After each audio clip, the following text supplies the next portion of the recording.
That game was atrocious yesterday. Yes, because as I was watching, I mean, you're the football expert. You played in the Super Bowl. But if I had to sum it up in one sentence, it would be, man, the Steelers couldn't catch and the Ravens couldn't throw. But we'll talk about that at 6:15 in just about 15 minutes from now. But as I mentioned, if we're not talking about football at the top, something really big has happened, and that would be an NBA trade. Russell Westbrook traded to the Wizards in exchange for John Wall. Jay, I want to get your thoughts about it right away, just because it has been more than 700 days since John Wall has played in an NBA game, the day after Christmas in 2018. He's been injury-riddled here recently. Russell Westbrook reunited with Scotty Brooks, who was the coach when Russ won that MVP. What does the deal mean in your mind? Well, if I'm James Harden, I'm waking up today saying, get me the hell out of here.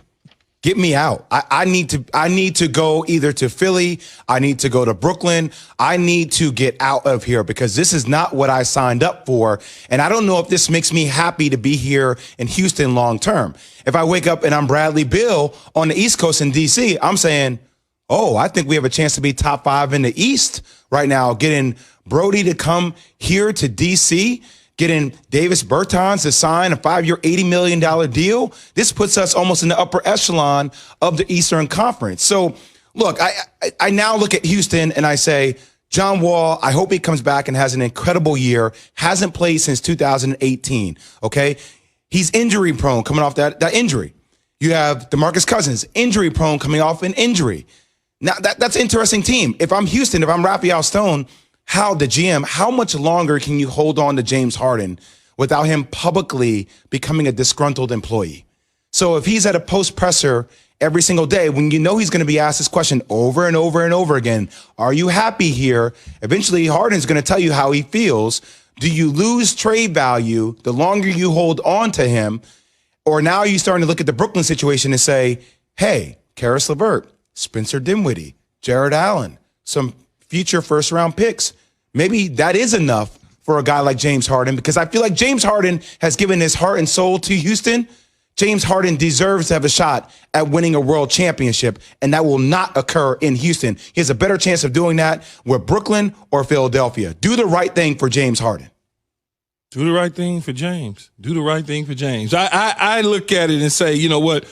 This is kind of like for Westbrook going east and Wall going to Houston, they kind of just swapped contracts and players of that style to me. I mean, you get a healthy guy versus a guy that you really don't know a whole lot about unless they've had some private workouts of some sort on video where they've had an opportunity to see him bounce and run around where they can say, okay, I think we're getting a 2018 John Wall pre-injury, so we're okay with that. Boogie Cousins, on the other hand, we know what that, not only from an injury standpoint, but also from an in-shape standpoint, what that's going to look like. In terms of James Harden, and I've always said this, and I will continue to say it until I die, professional athletes, the moment that they tell organizations that they don't want to be there, the organization will try the best to move them.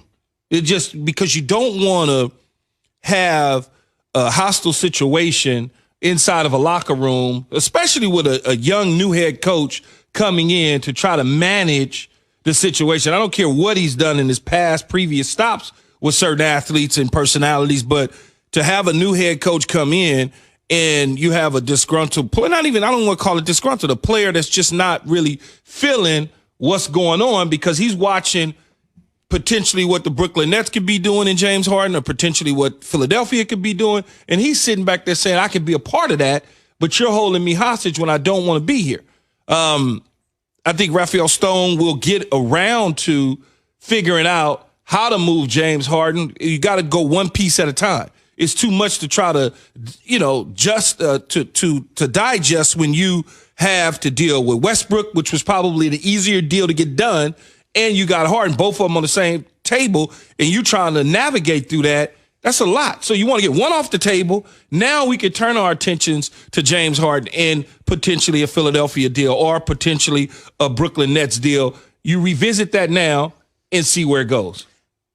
Let me tell you this. Right now with John Wall, because of the injury, He slipped and fell at his home. He had a ruptured Achilles. I thought Dustin Johnson was the only guy that could use that as an excuse if you're a golf fan out there. But 3 years, $132 million. You don't exactly know what you're getting. You know Russ obviously is a huge deal that's worth more than $130 million left on his deal as well. But we know what we've gotten from Russell Westbrook. At this point, 3 years, 132. We don't know what we're going to get from Wall. Go ahead. I was just going to say, I just know somebody else who slipped and fell and then was out of work for 2 days. You almost got cussed out. Man, What? He just, you slipped and fell at the house. You rolled your ankle. You're out for 2 days. That's all I'm saying.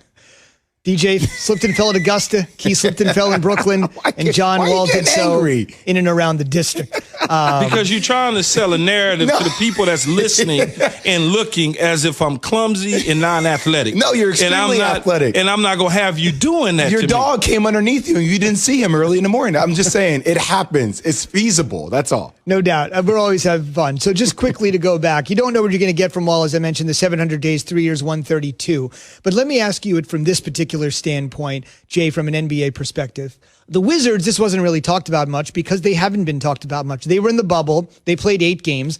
They lost 7 of the 8 games. It basically took them to their final game in the bubble till they won one. They've been off the national radar for years. The furthest they made it with Wall was the Eastern Conference semifinals. I'm not pinning that on Wall. I'm just saying that this is a team that there's a shot of adrenaline that needs to come into this team's arm. And they just got it. With somebody as exciting as Westbrook, playing at 100 miles an hour like Westbrook, the entertainment factor. I just think there's something here for Washington, even though everybody's talking about what it means for Houston, the residual for Harden. For Washington, they need to be relevant, and this gives them some relevancy. And first off, to all the haters out there, Key, everybody with all these different narratives, you were talking about narratives before. Well, Brody isn't a guy that helps the culture of your team. That's wrong. Brody does help the culture of your team. Let's talk about what happened to him. He started off slow this year, okay? Then he came on hot. Then he got COVID, missed some time in the bubble, came into the bubble, did decently to come in, and then had an injury to his hamstring. I want you to hear the numbers that he finished the regular season with, averaging 27, 8 rebounds per game, 7 assists, all NBA third team.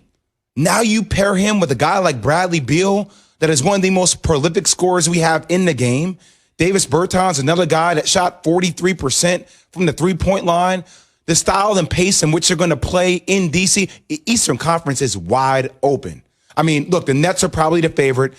You have Milwaukee who's there. You have the Celtics who are there. You have the Miami Heat. Even though I think last year was a little bit of an anomaly, I don't think the Miami Heat go to the World Championship if it's not in the bubble. They didn't do a lot in free agency. I still like their team, but the Hawks made some moves. Big respect to Danilo Gallinari. He comes to the Hawks. They have the pieces, John. The council there. Trae Young is still there. Rondo's there now. But I think this team could finish top 5 in the East. No question. And that's proof the Wizards won the trade. As Jay says, it's totally wide open now in the East. Proof is brought to you by Pennzoil. Pennzoil synthetic motor oils are made from natural gas. It gives you unbeatable engine protection. The proof's in the Pennzoil, based on Sequence 4A wear test using SAE 5W30. Last couple of notes, the NBA season, the regular season begins December 22nd. So both of these teams have less than 3 weeks to try to integrate these 2 new pieces into their lineup. And for the casual NBA fan, Jay mentioned it, for the casual fan that doesn't know how good Bradley Beal is, we're about to find out with that combination with Westbrook and Beal finally getting the attention he deserves. On the way, they're the best football team in